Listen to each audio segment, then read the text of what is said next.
ఈ గాలి, ఆ ఊరు, ఈ వెన్నెల, నువ్వు నేను ఇలానే ఉండిపోతే బాగుంటుంది కదా. ఉండిపోదాం. ఎలా? టైం అయిపోతుంది కదా. ఆపేద్దాం. అలా సినిమాల్లోనే అవుతుంది. అయితే అక్కడికే వెళ్దాం. ఏ హీరో అలా ఎలా? ఓ హీరోయిన్ ఇలా.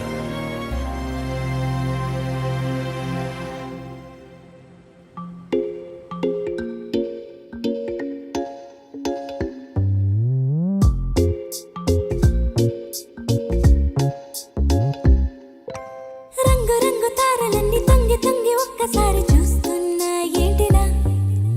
పైన లేని వెన్నెలంతా నేల మీదకొచ్చినట్టు నువ్వుంటే చూడవా? మంచువాన నన్ను ముంచనంట, వాన విల్లు మీద ఇల్లు కట్టెనెవ్వరంట. ఈ లోకమంతా నిన్ను చూసినంట, ఏ దిష్టి నిన్ను తాకకుండా ఇంటిలోనే దాచుకుంటా. రంగు రంగు తారలన్నీ తొంగి తొంగి ఒక్కసారి చూస్తున్నా ఏంటిలా? ఆ పైన లేని వెన్నెలంతా నేల మీదకొచ్చినట్టు నువ్వుంటే